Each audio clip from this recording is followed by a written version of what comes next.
¿Qué ha pasado? Que la amenaza de Rusia, que ya no es simplemente agitar la marioneta, sino que con lo de Ucrania dicen, ¿no? ¿Ves Claro, cómo teníamos razón, cómo hay que estar total. organizados y tenemos que tener una alianza militar sólida? Ha fortalecido y ha legitimado el discurso de la OTAN.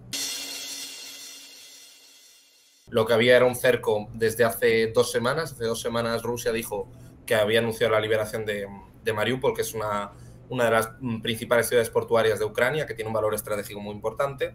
Ya la dio por tomada hace 2 semanas y quedaba pues un reducto. Se especulaba de cuántos soldados, de unos 2.000, 3.000 soldados, que estaban encerrados en una planta enorme, que es la planta de Azovstal, que es una de las mayores acerías del mundo. Desde la época soviética es un complejo industrial enorme y era muy difícil entrar, poder acabar con la resistencia ucraniana que había. Entonces Rusia optó por el asedio en términos medievales, ¿no? De cercar todas las salidas y todas las entradas y decirle, bueno, nosotros ofrecemos una rendición, y si no, pues vamos a esperar.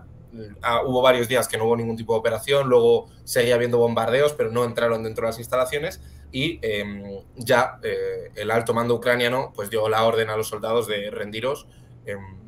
En principio parece que Rusia ha dado unas garantías mínimas sobre que no van a ser ni fusilados ni nada por el estilo, y por eso pues hablan de salvación, de operación de rescate, pero bueno, lo que es cierto es que hay una rendición de los últimos efectivos que quedan, está todavía en proceso.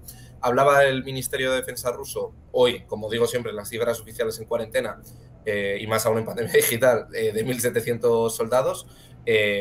Como digo, se hablaba entre 2.000 y 3.000, es fácil que sean esas cifras ciertas, y entonces Mariupol ya estaría completamente despejada. Tenemos entonces todo un flanco despejado desde Lugansk hasta Mariupol, y ahora pues los focos, ¿dónde están? Pues en terminar de conquistar el Oblast de Lugansk, que está en un 95% tomado. Está la ciudad de Severodonetsk en el foco ahora mismo, es la última gran ciudad que queda, y con eso pues se tomaría completamente uno de los Oblast, que es como decir que se toma completamente una de las comunidades autónomas. Y recordemos que ese Oblast además es una república autoproclamada, entonces tiene un valor simbólico tomarlo. En todo caso, bueno, son victorias pírricas, por decirlo de alguna forma, porque no estamos viendo grandes avances. Vemos un frente muy estancado. Hemos visto contraofensivas ucranianas en Kharkov, que está la segunda ciudad del país, y por tanto no estamos viendo grandes avances. La otra gran noticia ha sido la entrada de Finlandia y de Suecia en la OTAN. Ya han formalizado la propuesta de adhesión y es factible que veamos que sea una cuestión de meses que se haga efectiva completamente. Turquía coqueteó con bloquearlo por intereses, pero va a ser muy difícil que realmente alguien pueda soportar toda la presión occidental y estadounidense de esta jugada, porque rompe la histórica neutralidad del norte de Europa, que nunca ha sido neutral, siempre han sido pro-occidentales, pero no eran parte activa de la alianza militar, sino que lo eran en una dimensión económica y política. Sí, sí, te quería hacer un par de preguntas. Bueno, que comenta Cubano Cúbico que, bueno, según ayer Liu Sibaya dijo que los rusos van a demoler esa planta de acero. No sé si tienes más información de esto. A ver, los reportes que había, que también son muy parciales, decían que había hasta un 90% de destrucción de los edificios de la ciudad de Mariupol. Y es cierto que la acería está en un estado muy... O sea, quiero decir, yo los últimos vídeos que veíamos antes de que se anunciase la rendición era lanzando bombas de Graz sobre tuberías que tendrían que estar transportando acero. Entonces, yo creo que va a quedar para poco. También digo, el valor de Mariupol es muy importante, es un corazón portuario. Si se demoliese, que podría ser una opción porque puede que estuviese dañado, si Rusia tiene intención real de quedarse con esa ciudad o de que estuviese bajo administración de algún gobierno afín, que no es descartable, porque de hecho recordemos que esto está en Donetsk, habría que recuperarlo o por lo Claro, menos digamos que la mantenerlo. intención de Rusia no es destruir los recursos, sobre todo de estos espacios, que sí que parece que quiere anexionar, ¿no? O anexionar o por lo menos tener una relación de la República Independiente.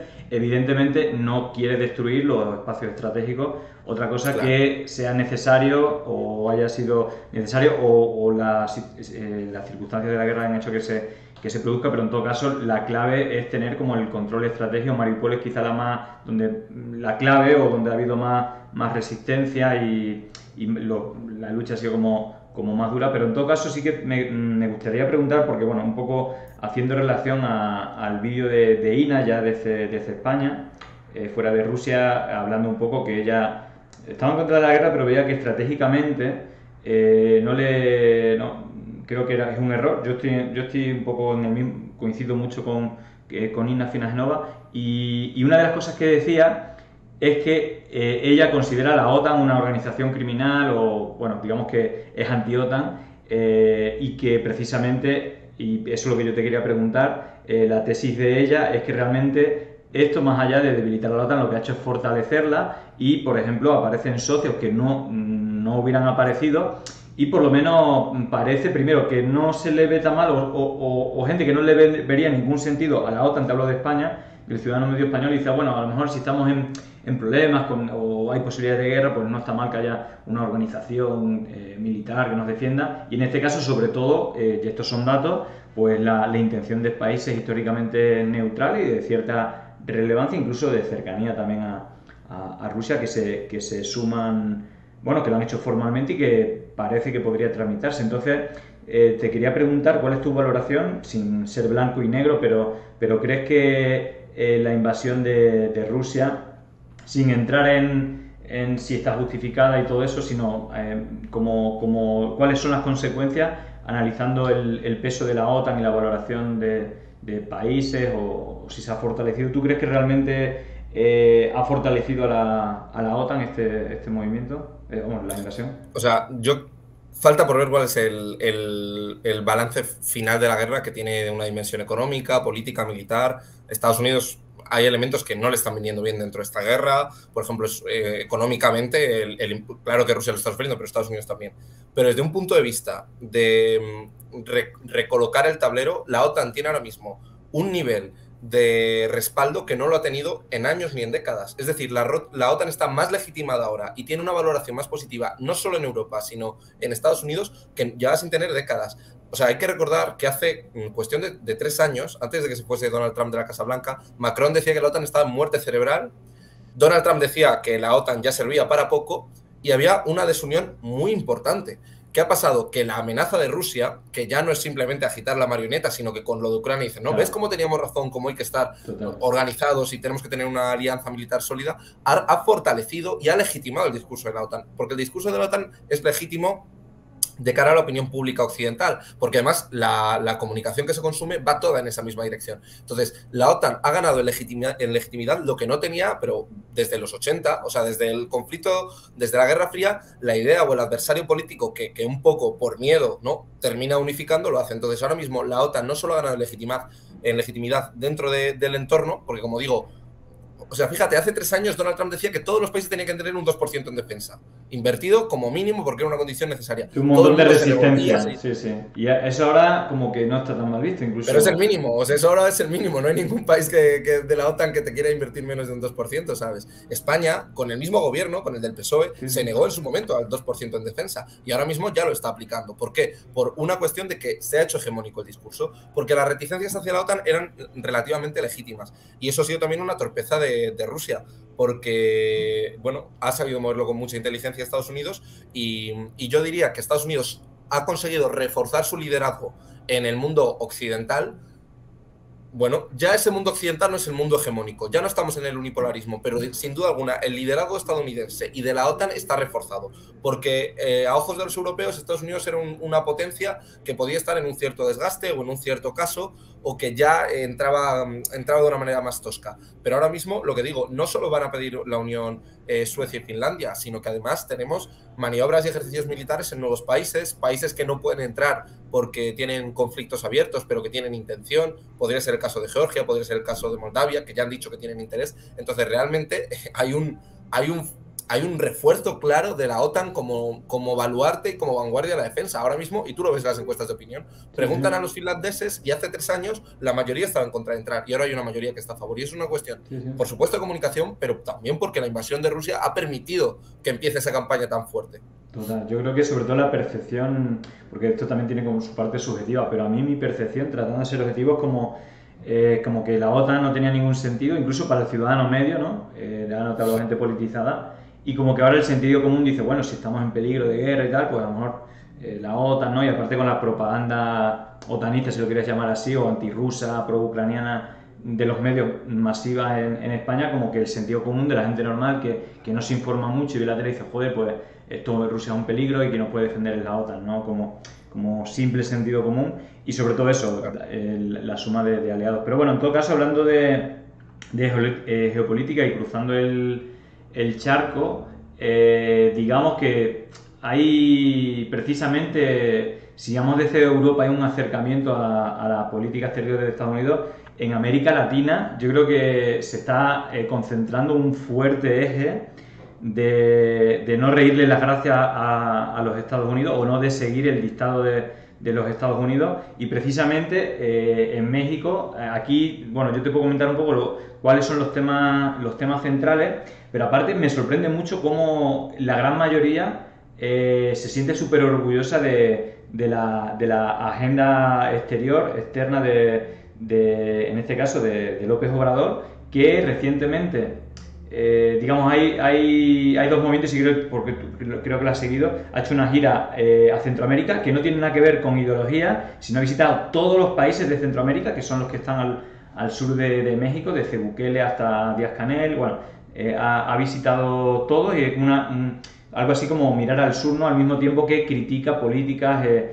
Por ejemplo, te pasaba el vídeo que pasó en una mañanera de una canción antigringa, si lo quieres llamar, de los Tigres del Norte con Zaz de la Rocha de Rage Against the Machine, súper crítica con el racismo también contra los migrantes en México, pero a eso se le suma a esto que, bueno, la verdad es que para mí me ha chocado bastante y no conocía a este grupo y tiene letras súper políticas y bastante potentes, pero sobre todo hay una cuestión que es relevante, que es de lo que más se está hablando y que creo que AMLO está aportando un liderazgo a América Latina bastante interesante, que precisamente había presiones desde Estados Unidos para que la Convención de las Américas digamos, no fueran invitados ni Cuba, ni Venezuela, ni Nicaragua, y AMLO se posicionó claramente: si no van todos los países de América, yo no voy a esta cumbre de las Américas, pues no tiene sentido, es más al dictado de los intereses de Estados Unidos que, digamos, no tiene por qué decir quién tiene que ir y no tiene que ir. Y lo que ha pasado es que encadena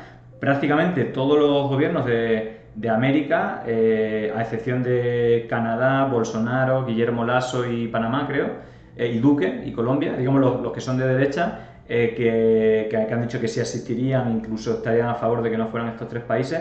El resto, empezando por Alberto Fernández, pero luego ha habido toda una sucesión, Lucho Arce, Castillo, bueno, en realidad esa mayoría que cada vez se va conformando más, no sé si llamarla de izquierda, pero en todo caso soberanista, ¿no? Buscando ese concepto de patria grande, le han seguido el juego a AMLO y yo creo que se lo están pensando bastante, porque digamos la posición de los Estados Unidos no ha sido responder amenazante, sino esta gente tiene peso, ¿no? Entonces, por una parte, bueno, ¿cuál es tu análisis de esta gira por Centroamérica de AMLO? La valentía, creo, en su agenda exterior, y cómo está influyendo verdaderamente a toda la región, incluso poniendo un poco en jaque el yo mando, hay que hacer esto de los Estados Unidos al resto de América Latina, que creo que está más apoyado en este caso la postura de AMLO que la de Estados Unidos. Mira, es muy curioso porque AMLO es un presidente que tiene una política exterior muy clara y muy definida, que yo, desde luego, lo que comentabas tú antes, no es comunista ni socialista ni nada. Yo diría que es soberanista, que es latinoamericanista en el sentido, además, puro de la palabra, ¿no? Y ellos te dirían de Martí, de Zapata, bueno, te dirían los nombres, ¿no?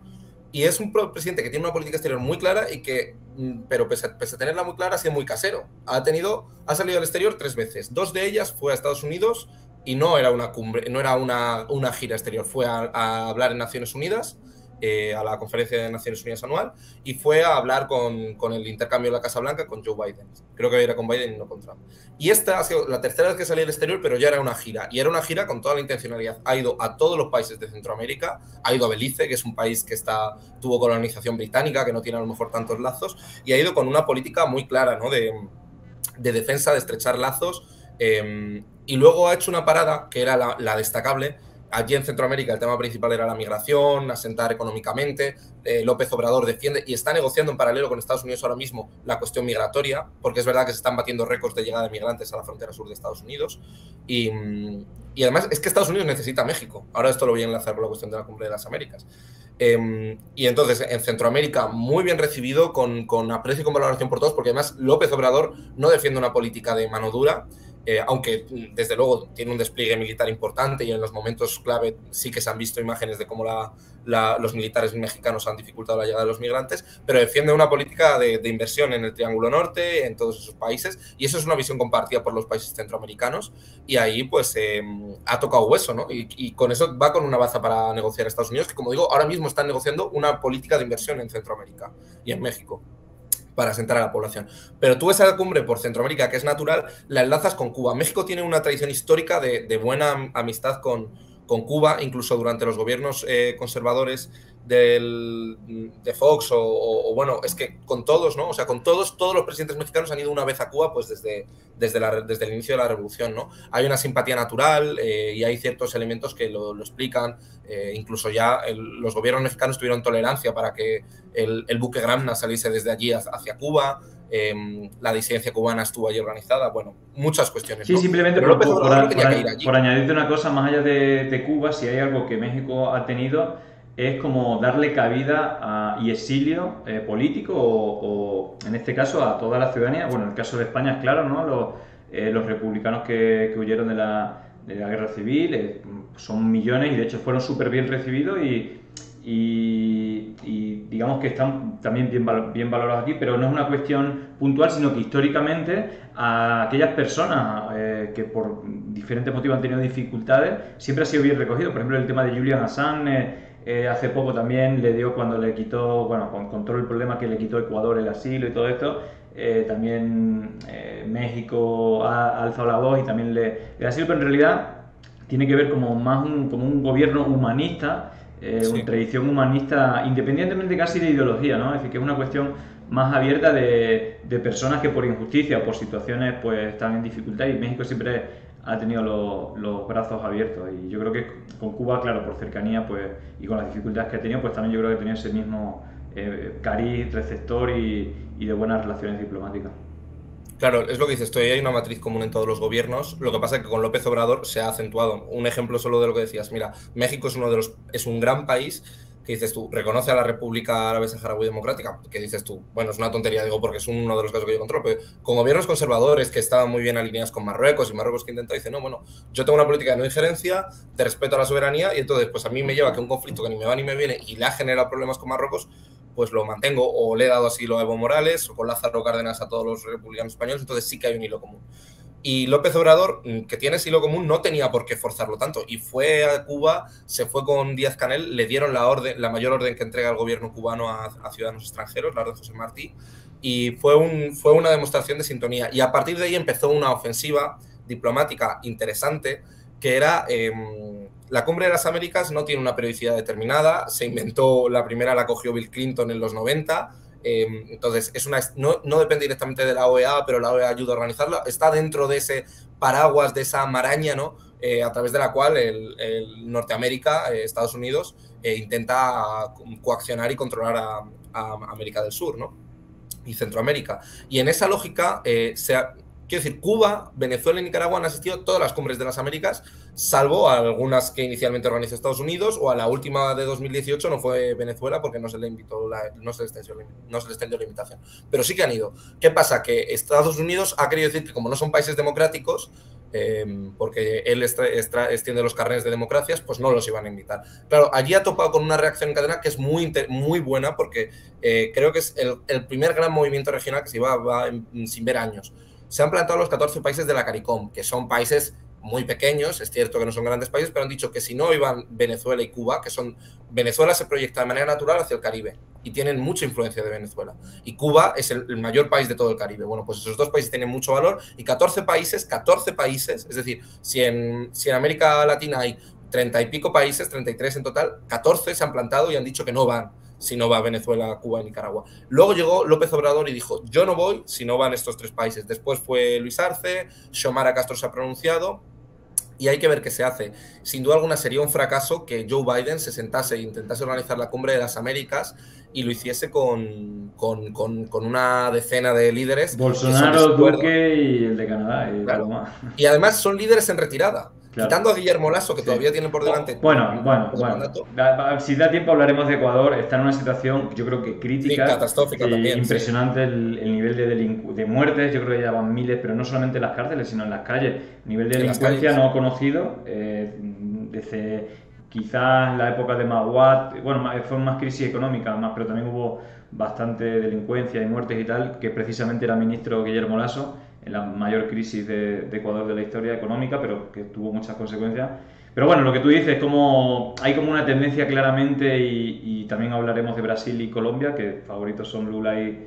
Pero evidentemente digamos que Lula marca un poco, o decir, perdón, AMLO tiene una posición súper fuerte, nada dubitativa, ¿no? Que sí que vemos a lo mejor en otros liderazgos como Boric, o que también, ¿no? Son como un eje en la misma dirección de la patria grande, pero que no tienen esa valentía exterior, o tratan de hacer más equilibrios narrativos, y en este caso sorprende mucho el conservadurismo de AMLO, es decir, una persona como normal, conservadora, con un discurso muy cercano al mexicano medio, ¿no? Que quizás es el enganche que tenga, pero que en cuestiones exterior tiene una clarividencia y una rotundidad tremenda de soberanía de México. En primer lugar, lo hemos visto con las empresas eléctricas españolas, ha sido lo que ha centrado el debate, pero también a la hora de hacer política exterior, de darle, como tú dices, él viajaba muy poco, decía que no hay mejor política exterior que la política interior o algo así, ¿no? Como estar bien controlando qué pasa en México, pero en este caso ha hecho una gira muy grande por todos los países, sin diferenciar favoritismo, sino que ha visitado todas las regiones, hasta Belice, comentabas tú, y claramente cuáles son sus prioridades, y en este caso está liderando el frentismo al dictado de los Estados Unidos. Y déjame que te comente, bueno, voy a comentar dos cosas. Un comentario que me ha hecho bastante gracia de CD Fire, que dice: buenas tardes, noches vecinos, hola Pandemia Digital, equipo Julián y Néstor, sois el antídoto ante tanto estrés televisivo, gracias por estar al pie de la suscripción, los mejores casi 5 euros que uso desde que dejé de fumar, os animo a dejar de fumar y coger un hábito como Pandemia para estar a la altura del nuevo hábito y muchísimo más sano y barato. Bueno, muchísimas gracias por el mensaje, macho, gracias. Por aquí los colores a mí, Julián. Sí, por aquí, por ejemplo, Kiubules, bueno, también habla de Cerro Islas Marías, una cárcel a lo Papillón. Y hay otra cosa, dice un poco de lo que estamos hablando de la tensión México-Estados Unidos, dice DR Cesarino, es que faltaría más que México, que perdió más del 50% del territorio, siga la política exterior de su agresor. Y justo, voy a compartir, no lo voy a poner porque yo creo que por derechos de copyright... Te puede saltar, sí. Claro, me puede saltar, pero lo voy a compartir en el chat, mi mayor hallazgo a todos los niveles, político, cultural. De tu viaje en México ha sido la canción. Total, pero aparte es que lo puso en la mañanera hace una semana, lo puso en la mañanera este tema, que es, digamos, música tradicional norteña, lo que se llaman corridas, música, es decir, es la música como de fondo mexicana que sale, por ejemplo, en Breaking Bad, pero con Zack de la Rocha, que es el cantante de Rage Against the Machine, y hace un temazo precisamente, bueno, acusando a los gringos. De hecho, López Obrador puso este vídeo en respuesta a unas declaraciones de un republicano de Texas súper racista con la migración, bueno, porque es uno de los ejes de la polarización política. Pero claro, la canción esta es brutalísima, porque primero hace un análisis histórico de cómo Estados Unidos le robó 8 estados en este caso, todos los que están en la parte sur de Estados Unidos, y curiosamente desde esos mismos estados le dicen que son los invasores, cuando realmente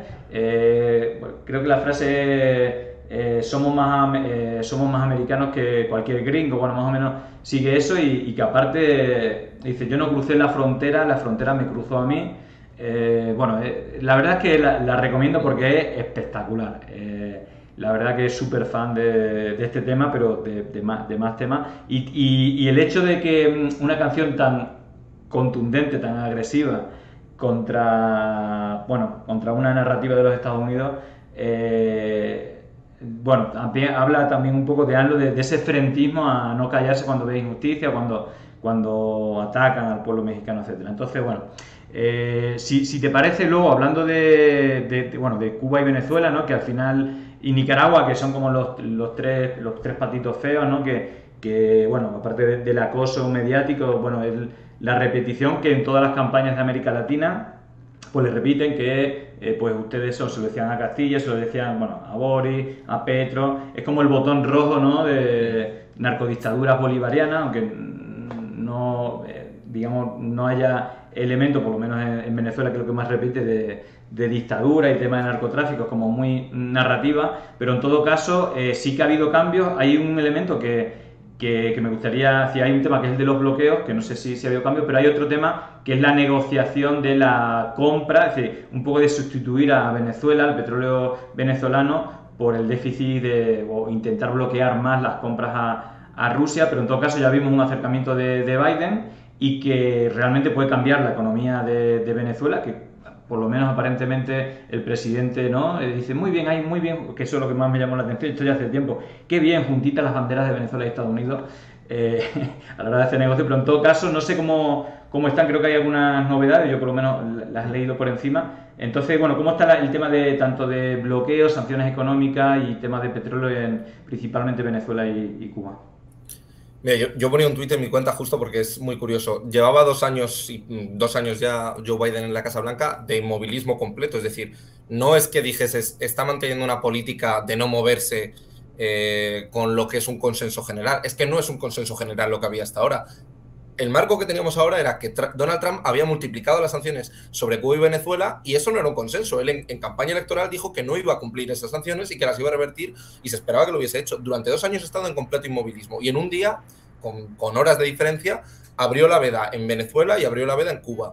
Son muy superficiales, que yo entiendo que al final siempre que se dice se suavizan las sanciones y demás, bueno, es que hay tantas y son tan diversas que dan pie a muchas cosas.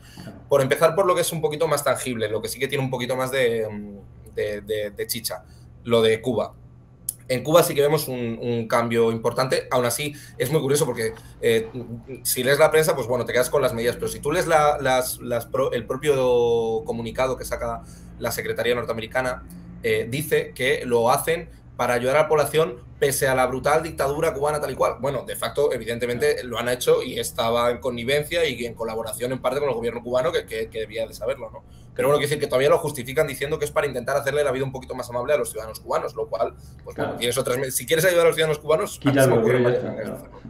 pero bueno, ¿qué ha tocado? Pues ha tocado tres cuestiones fundamentales que van a ayudar a la economía cubana y que van a notarse de manera inmediata. Fíjate que 3 cosas, ¿eh? Lo primero, que los familiares puedan enviar remesa a sus familiares que están en Cuba, es decir, que los ciudadanos que están viviendo en Estados Unidos o en otras partes de América Latina, porque era un bloqueo total a todas las empresas norteamericanas que se encargasen de cuestiones financieras, puedan hacer transacciones. Hasta ahora había un límite de $1.000 cada 3 meses, es decir, que tú no podías hacer una transferencia de más de $1.000, lo tenías que hacer a través de algunas empresas con unas comisiones muy difíciles y con muchísimas dificultades. Se flexibiliza que ahora las familias puedan enviar dinero y remesas a Cuba. Las remesas son la segunda fuente de ingresos más importante de Cuba, después de la exportación de servicios, que lo hablábamos también al principio, como es, por ejemplo, los médicos cubanos que están en México o en otros países y que sí, de hecho, ahora en la mañana en la que yo estuve, una pregunta más o menos malintencionada, preguntando había un acuerdo, creo que cerrado incluso en este viaje de AMLO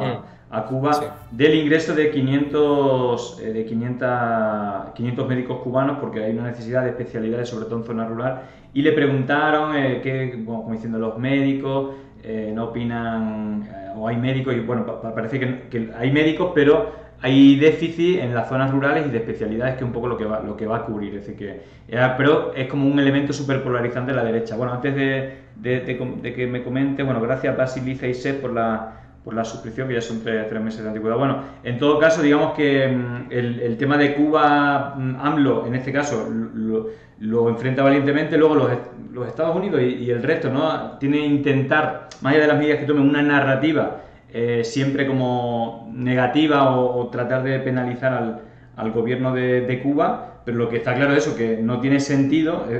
Es más, dicen, bueno, vamos a avanzar en quitar sanciones y tal por el bien del pueblo, pero claro, evidentemente ese es el problema, que tanto el bloqueo como las sanciones a quien le fastidian no es a sus gobernantes, es al pueblo. Y al final, bueno, pues tiene situación bastante calamitosa, pero a efectos prácticos, ¿qué va a suponer al ciudadano? Es decir, ¿cuáles son como las medidas y cómo va a afectar a efectos prácticos a la ciudadanía? Hacia, uno has dicho, son las remesas, ¿no? Que ya de por sí es muy importante.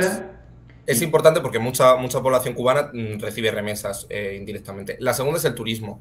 que es un sector que se está intentando potenciar y demás. Entonces, va a permitirse a los ciudadanos norteamericanos volar con mayor frecuencia sin tantas restricciones.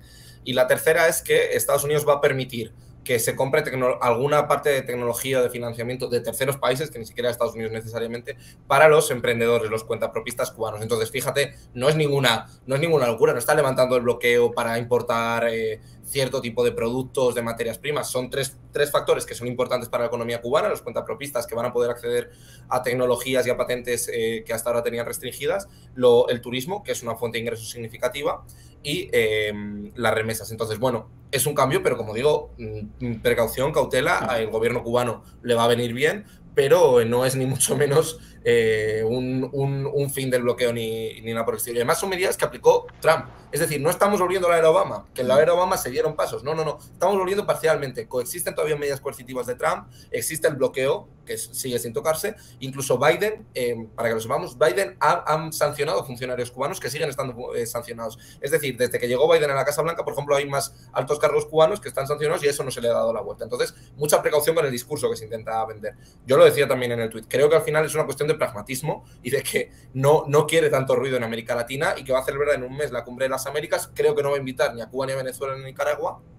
Nicaragua ha dicho, de hecho, que no quiere ir, bueno, porque Daniel Ortega va un poco más por libre. Sí. Cuba y Venezuela yo creo que son asertivos y están esperando a ver si pueden ir porque lo consideran una victoria, es una victoria diplomática para ellos. Y si al final no les invita, por lo menos puede decir, fíjate, pues se ha aflojado un poco.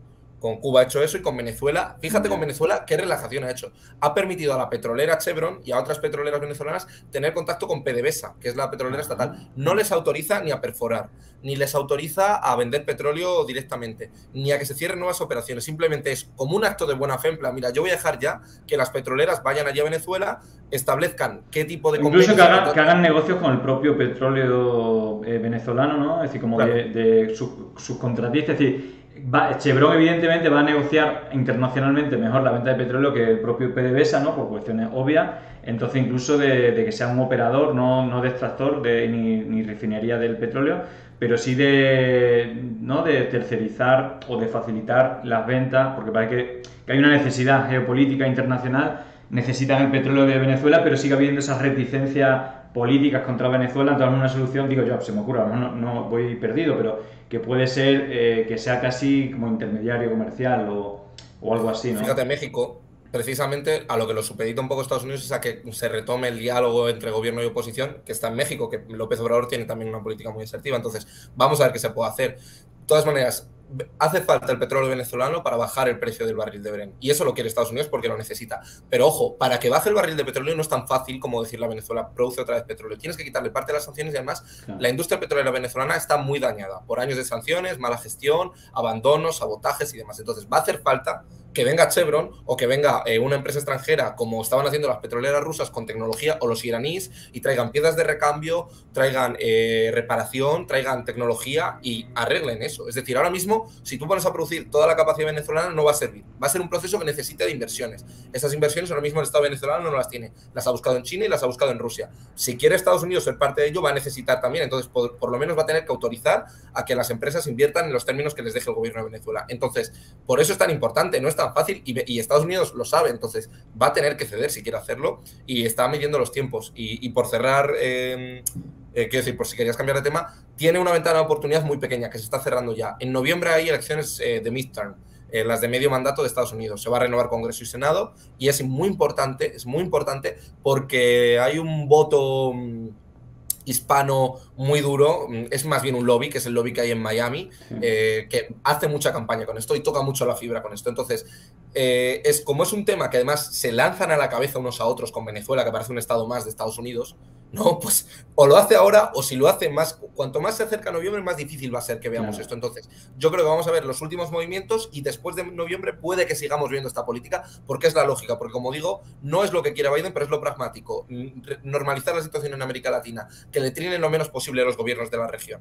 Es lo que quiere, porque tiene el ojo puesto en Ucrania y después en Asia-Pacífico con China. Bueno, por cerrar un poco también la puerta con Estados Unidos y bajar un poco más allá a lo que es Sudamérica. No sé si has visto este vídeo de George Bush de las últimas 24 horas hablando de la guerra de Ucrania. Demencial. Sí, bueno, hombre, es que va un poco en la línea de cómo personajes como Aznar o Esperanza Aguirre, ¿no? Que siempre ha tenido como una relación también bastante estrecha con todo esto, incluso con los fondos buitre decía que Cerberus pertenece al entorno de George Bush precisamente y que vio el negocio en España, incluso Donald Trump lo dijo, que España era un país enfermo y había que aprovecharse, y que pues contactó con Aznar y al hijo le puso, bueno, como de responsable para comprar, bueno, la vivienda, incluso vivienda pública y todo esto, pero en todo caso lo que ha dicho George Bush es hablando de la guerra de Ucrania, la decisión de un hombre de lanzar una inversión brutal y totalmente injustificada contra Irak, y luego ha dicho, perdón, contra Ucrania, que es prácticamente lo que hizo él, porque esa sí que estuvo injustificado, ¿no? Es decir, aquí por lo menos tienen como un contexto histórico, la previa del Donbass, bueno, la tensión, OTAN, bueno, todo lo que se ha estado hablando sin justificar. Yo en este caso tampoco no estoy a favor, para nada, todo lo contrario, pero en este caso lo dirá, fue un auténtico escándalo y precisamente creo que se ajusta mucho la frase que él mismo dice contra él mismo, ¿no? Justificar dice, tengo 75 años, que bueno, no sé qué justificación puede ser. Las risas de la gente son tela, ¿eh? O sea, sí, es para... Sí. Tremendo, psicopatía total. Pero bueno, en todo caso... a ver, tenemos como tres cosas, creo que nos va a dar tiempo solo a estas tres. Tenemos Chile, tremendo, es decir, los diferentes atentados que había. Tenemos la recta final de Colombia y el arranque de campaña en Brasil. ¿Por dónde empezamos? Bueno, pues quizá podemos ir con Chile por luego trocar los temas de campaña o electorales. Perfecto, mira. En Chile, digamos, bueno, ha sucedido, no sé si hace 48, 72 horas. Bueno, lo último, esta fue la última, pero de tres. Lo último, secuestraron a la escolta del presidente Gabriel Boric en San Miguel. El funcionario de Carabineros de Chile recibió un impacto de bala en su brazo derecho y luego fue abandonado en Colina. Se encuentra fuera de riesgo vital y estable. Bueno, mega noticia. Este no era el único, sino que también hubo un atentado sobre la nieta de Allende, que es la ministra de Defensa, y se suma, no me acuerdo, otro ataque también a un miembro del gobierno, así que ya era el tercer evento en una semana. Bueno, y a todo esto también el tiroteo que recibió Ischia en su primera visita creo que fue al norte.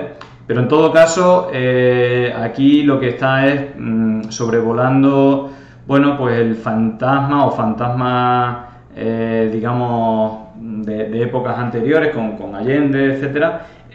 Y bueno, de hecho a esto se iba acompañando, yo hice un análisis en redes de cuál era la conversación en Chile y básicamente es como a qué están esperando las Fuerzas Armadas para hacer una intervención militar o un golpe militar. Es como, hay un núcleo duro muy pinochetista que bueno, que está dentro de las Fuerzas Armadas, pero también en la sociedad civil y en la clase adinerada o la élite, en gran parte de la élite económica de un gobierno reaccionario o como fue el de Pinochet, que tiene una élite económica, tiene una élite política también. De hecho, Kast o el propio Piñera es hermano de José Piñera, el ministro de Economía con Pinochet.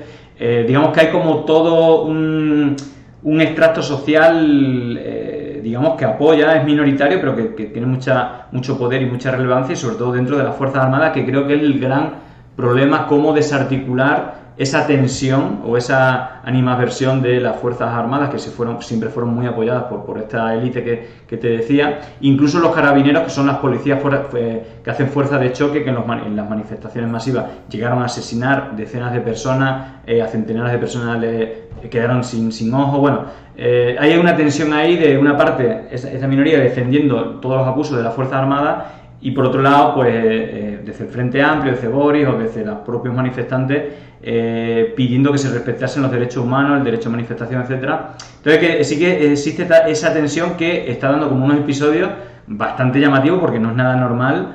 En otro país sería como muy raro, pero en Chile lo que trae son fantasmas y digamos la cristalización de esta tensión. No sé cuál es tu análisis, si conoces algún dato más en torno a esta tensión y a elementos, bueno, pues bastante llamativos, la verdad. Justo, o sea, el marco que tiene Boric es, o sea, si tenía el mejor escenario posible, quitando que no tiene el respaldo en el legislativo, pero cuando acaban las elecciones presidenciales, ganas con contundencia, tienes un acuerdo amplio, tienes unos niveles de valoración muy altos, si estás entrando bien, tu presentación del gobierno es un gobierno amplio que te va a dar, que consigues más o menos paliar la falta de legislativo, de respaldo que tienes. Ha sido una cuesta abajo muy dura por muchos factores. Algunos son internos, la mayoría no lo son, son externos. Y Boric ya sabía los retos que tenía. En el norte tenía el reto de la migración, que era es un problema muy serio y lo sigue teniendo. En el sur tenía el problema de la conflictividad, mapuche, la violencia que hay y demás. Y luego tienes un problema de sequía de agua en todo el país prácticamente generalizado, tienes un problema de inflación, Chile no es un país productor de petróleo y te están subiendo los precios, tienes la tendencia de inflación que tiene todo el mundo.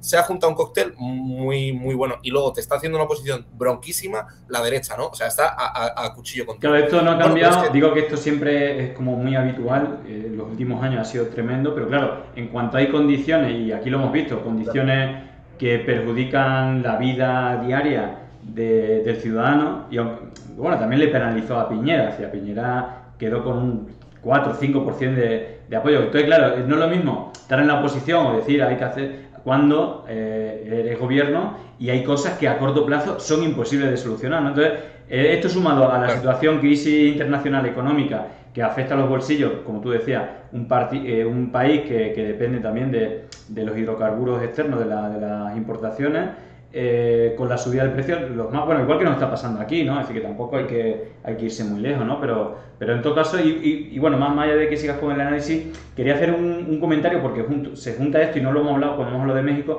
Dice, hay que comprarle a México el futuro petróleo que vendría refinado de Tabasco. Hay más allá de esta posición de soberanía de hidrocarburos o de la economía, la inversión de AMLO en refinería y en todo lo que es hidrocarburos es tremendo. Primero recuperar Pemex, es decir, nacionalizarlo, pero luego invertir digamos, en oleoductos, en refinerías, es decir, la inversión es tremenda y precisamente es para competir y no depender, precisamente una cosa que decía la mañanera, tanto en alimentos como en hidrocarburos, no depender de nadie, ser autosuficiente y si sobra, vendemos, pero por lo menos cubrir nuestras necesidades, que habla también un poco de las dependencias de estos terceros países con la ayuda en este caso, de Estados Unidos, pero que también la influencia de Estados Unidos de ayudar o no ayudar también puede influenciar, como vimos, ¿no? En Allende, como que hubo una coordinación para bloquear la economía y una situación de crisis real que también calentó los ánimos y facilitó, bueno, el golpe. En este caso no creo que se llegue a tanto, pero la situación es como en tiempo récord, una caída, no sé si tiene cifras, ¿no? Vamos del 60% de apoyo a no sé en qué cifra estará, el 25, el 30, una cosa así, ¿no? Sí, está un poco por encima del 30, pero es el presidente que en menos tiempo ha perdido más popularidad. Es decir, ningún presidente llegado a los 100 días de gobierno había perdido tantos puntos. O sea, para que te hagas una idea de la catástrofe que es. Y además, lo que dices tú, el problema de seguridad, lo peor es que se ha tenido que comer, porque esto es un problema estructural y necesitan tiempo para cambiarlo. Pero ha pasado una de las líneas rojas que él, en la oposición siempre decían, en el estado de emergencia y la militarización del sur del país no es una opción. Pues hace 2 días declararon el estado de emergencia, lo prolongaron, se lleva prolongando casi por todos los presidentes, ha habido algún momento en el que han declarado el estado de emergencia. Piñera tenía declarado el estado de emergencia en el sur del país y el gobierno de Boric ha prolongado el estado de emergencia en la macrozona sur de Chile, que es la zona de conflictividad mapuche. La conflictividad mapuche existe, no es un terrorismo armado que genere muchas víctimas mortales, pero sí que hay mucha quema, hay muchos disturbios, hay enfrentamientos, y fíjate qué contradicción, ¿no? Y qué duro para ellos, que al frente además está Izica Siches, que fue una figura clave en la campaña, una figura que venía de haber hecho la gestión del COVID, amable, un liderazgo joven, fresco, y se está comiendo el Ministerio del Interior en una situación durísima y declarando el estado de emergencia, ¿no? Y la derecha, claro, está frotándose las manos, porque el problema existe y las condiciones para combatirlo son muy duras, pero al final, a corto plazo, han optado por eso y eso te genera un problema ante la opinión pública porque creen que hay una inseguridad en todo el país, que tampoco es tal, sobre todo si lo comparas con Ecuador o con Venezuela o con otro país, y sobre todo internamente, ¿no? Porque hay fricciones dentro del gobierno que las están sabiendo controlar, pero están ahí. Sí, sí.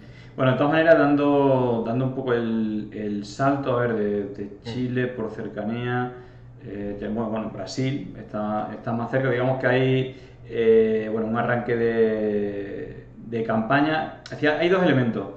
Una, la confirmación, ¿no? Digo ya de todas las dudas legales, ¿no? Ha ido habiendo como diferentes confirmaciones que, digamos, fue una acción de Laufer, ¿no? Que cada vez como queda más libre de dudas, de todo lo que el problema que tuvo judicial. No te sabría dar detalles, pero he leído como varias notas como que confirman que todo fue como un montaje, etcétera, y que eso que le da fuerza, pero paralelamente también partimos de una diferencia muy grande, pero viéndolo, es decir, desde enero hasta ahora ha habido un recorte de Bolsonaro. A ver, sigue siendo una gran diferencia, pero es que estamos hablando de 35 puntos de diferencia y no sé si ahora estaban por 20 puntos, pero en todo caso es como una tendencia ascendente, pues bueno, partía de muy abajo Bolsonaro, pero en todo caso, y más allá de la campaña también valiente, ¿no? De hecho, hablando, como está hablando de Ucrania, también valiente las declaraciones de Lula. Tiene como una gran medida, que ya le hablamos, lo de moneda única América Latina, y dos, muy crítica con la OTAN como parte importante de los Estados Unidos de la guerra entre Ucrania y Rusia, ¿no?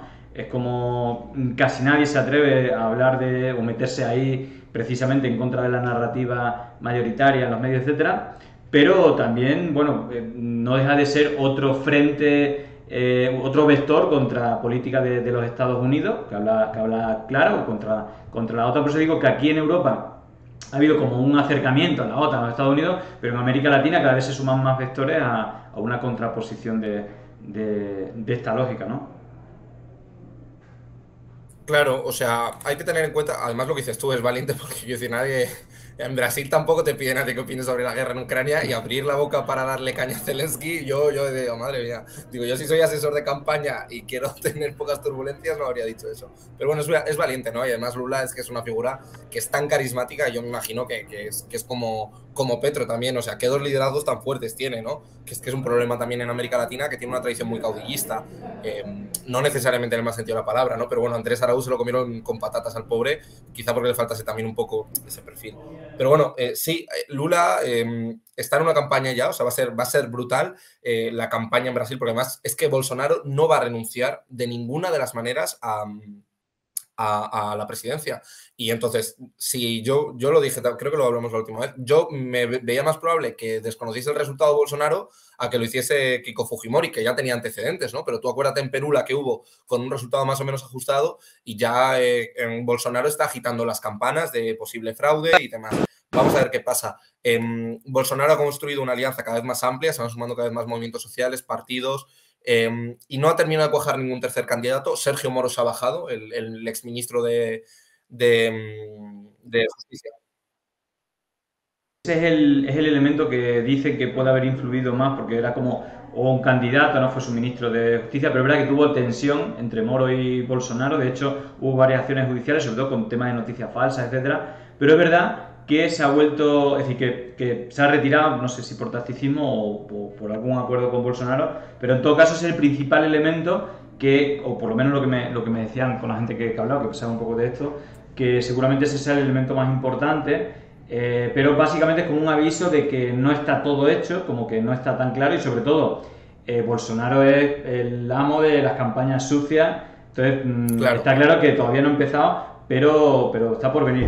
Mientras si terminas el análisis voy a compartir la pantalla de un spot que me ha encantado, que básicamente es bueno, el tuit que dice Lula, memoria corta, sé que no, es como hacer memoria de cómo lo que representó Lula para Brasil y luego la involución que en derechos y economía, y básicamente el mensaje de Lula es como a lo básico, ¿no? Es decir, aparte de un mensaje un poco abstracto de que vuelva la felicidad, la sonrisa, es tener los hidrocarburos más baratos, la luz, la comida, como que todo el mundo, y es verdad que los datos de Lula le avalan, ¿no? Él llegó, según datos de la FAO, de la federación que hace los datos, llegó a Brasil, siendo uno de los países donde más hambre había, a tener hambre cero. Entonces, bueno, tiene ahí como en las cosas básicas, como datos que le ratifican.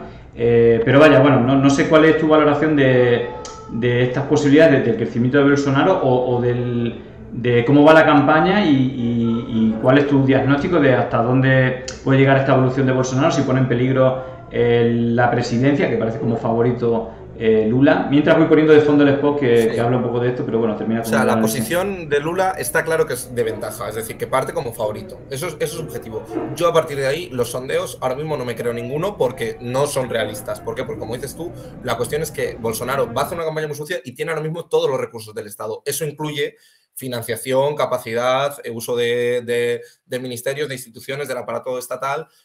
Ya hemos visto cómo coqueteaba con el ejército. No es seguro que vaya a haber un golpe de Estado, pero no sería descartable. O sea, ya es lo que digo, me lo creía más. Lula está optando por un perfil más ir a por todas, ir a ganarlo. Y las alianzas que están haciendo son muy amplias, son muy inteligentes. Y además, yo creo que tiene conciencia Lula de lo que se está viniendo. Entonces, como dices tú, está haciendo una campaña frente a Bolsonaro que está siendo muy abstracta y muy etérea, porque es un poquito esa acusación de las élites que le están boicoteando, del comunismo que está cerniéndose sobre el Brasil, de la amenaza a la familia, tal y cual. Bueno, frente a eso, Lula está haciendo una campaña muy pragmática y eso yo creo que es clave, porque además la base del electorado con la que ganó Bolsonaro tiene que ir allí también Lula, tiene que picar. Hay mucho votante de clase popular que está desafecto y que no encontraba una salida clara, no veía al PT como un partido articulado, como una alternativa, porque lo asociaba con la corrupción, y entonces lo que está yendo Lula es a eso, ¿no? Programas para luz, programas para comida, puesta en marcha de nuevas inversiones sociales para garantizar educación, sanidad y demás. Además, el PT tiene muy buenos spots electorales históricamente, entonces esa campaña la están trabajando muy bien y yo creo que va a ser clave. Estaba hablando de la relación, el apoyo de la cultura. Yo sí que te estaba escuchando. Sí, pero tenía silenciado el micro porque había ruido por aquí fuera. No, estaba hablando de la importancia de la cultura y del apoyo tanto de los nuevos grupos que son referentes para los jóvenes como figuras antiguas como Caetano Veloso, pero hay una implicación total y en esta campaña también lo estamos viendo.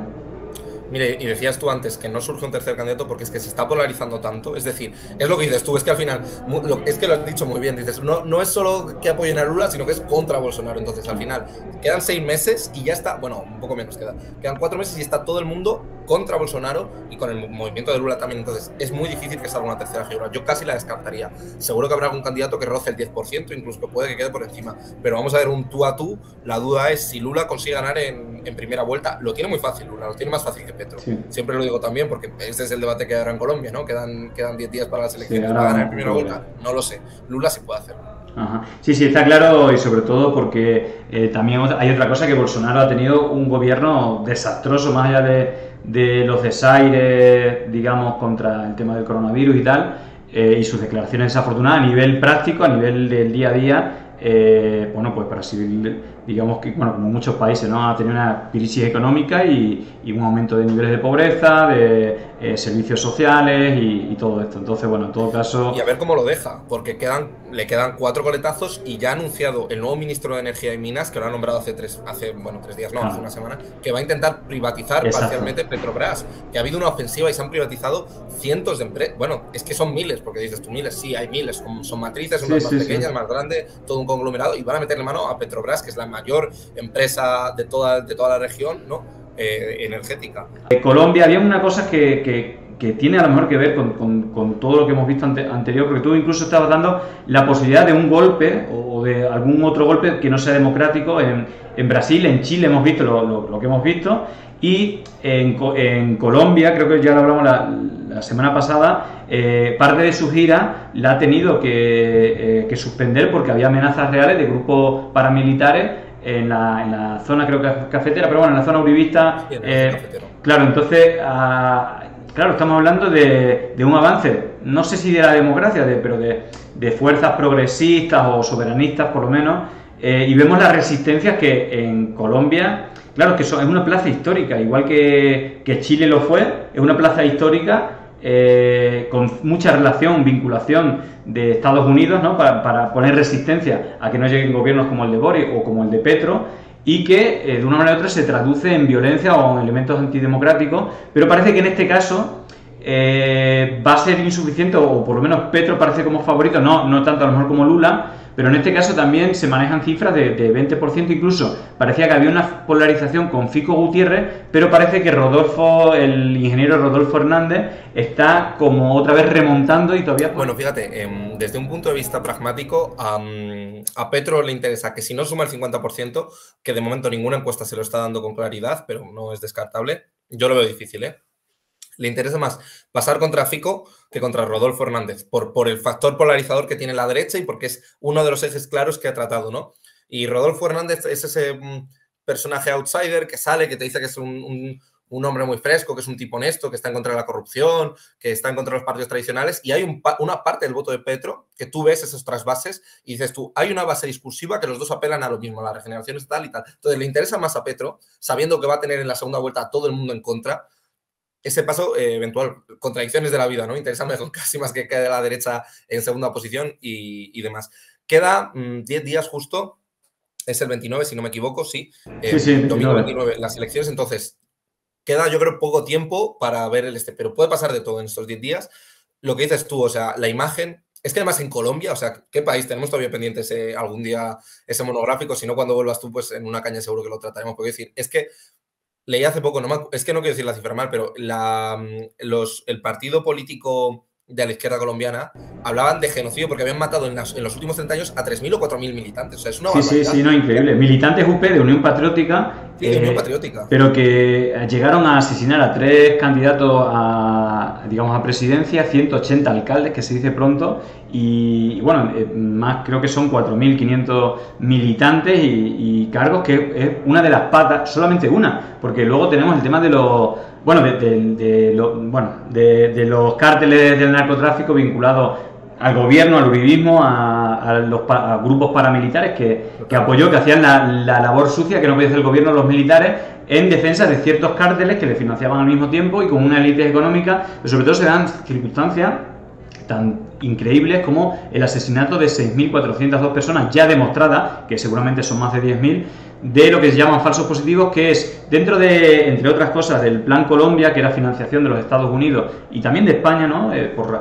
Digamos, también de acuerdo de Juan Carlos, estaba también ahí el rey y en este caso Aznar, de dar dinero para acabar con el narcotráfico, cosa que no ha pasado, ha ido aumentando cada año, es decir, ahí no ha funcionado nada, y luego, por otra parte, el otro elemento es la lucha contra grupos guerrilleros, el ELN, la FARC, etcétera, pero que para demostrar que estaban surtiendo efecto, lo que hacían era asesinar a personas civiles que no tenían nada que ver y le ponían un traje de guerrillero y lo contabilizaban. Incluso se le daban premios, ascensos a los que los asesinaban. No querían capturar a guerrilleros, sino querían asesinarlos. Y eso ha creado una locura tremenda, violenta, increíble, que luego también se ha escenificado y cristalizado en las manifestaciones con decenas de muertos y todo tipo de violaciones a gente que se manifestaba. Incluso era brutal, las cosas más brutales que veo son a nivel de América Latina es Colombia, cómo se veían manifestantes y 2 días después aparecía el cuerpo flotando en un río, ¿no? Entonces este nivel de violencia un poco es el grito de guerra, es Colombia, capital mundial de la paz o de la vida. Usan mucho el término vida. Paz era un poco lo de Colombia humana, el proceso de paz, pero ahora está bueno, como hay que apostarle a la vida, a las cosas básicas y sobre todo acabar con la violencia. Parece que esta vez sí, por lo menos ha roto el cerco, el uribismo está muerto, de hecho han tenido que reinventar Fico como en otro partido. Y la duda va a ser, lo que tú decías, estoy totalmente de acuerdo, como Fico claramente se le asocia al uribismo, por más que han querido hacer movimiento y esa polarización está clara, y todo, si pasa el ingeniero, digamos que con toda la gente que está contra el uribismo creo que no va a votar a Fico, aunque no le caiga bien Petro, pero con el Rodolfo Hernández tiene un discurso antipolítica, populista, contra la corrupción, bueno, un discurso antipolítica que hay como elementos que coinciden, entonces va a tener todo el apoyo de la derecha, más lo que pueda rascar de ese foco. Por lo tanto, ahí está la duda y como tú dices, quedan 10 días. ¿Cuál es tu valoración? ¿Quién crees que va a ganar en primera, segunda vuelta y con qué diferencia? Lo malo de esto es que luego queda la hemeroteca, ¿no? Pero yo creo que va a ganar. Que va a ganar Petro no está, yo creo, en duda de nadie. Creo que va a pasar Fico Gutiérrez, que va a pasar debilitado con el entorno del 20%. y que a partir de ahí va a empezar además es muy larga, o sea, esta segunda vuelta no es como en Francia, que son 2 semanas y ya estás otra pestañas y estás, aquí no me acuerdo cuántos eran, pero no sé si son 3 semanas o incluso más de un mes, entonces va a ser dura la segunda vuelta. Creo que Petro, por suerte, depende de él. Es decir, lleva 3 elecciones. Ya el miedo a Petro se ha evaporado. Hemos visto una campaña sucia echando al alcalde de Medellín. Hemos visto que el miedo a Venezuela se sigue jugando como una baza, pero ya no sirve, porque ya la población, cuando le iba repitiendo eso 12 años y el candidato, que es tercera vez candidato a la presidencia, tiene un programa sólido, ya no vale tanto. Entonces, creo que por suerte Petro todavía depende de sí mismo para ganar las elecciones y que sale en una posición cómoda de salida. Va a ser importante ver qué hace Fajardo del centro y otros candidatos si eventualmente apoyan a Petro. Tiene una base muy sólida de apoyo a Petro. Lo difícil va a ser movilizar a ese resto de gente que el miedo va a ser...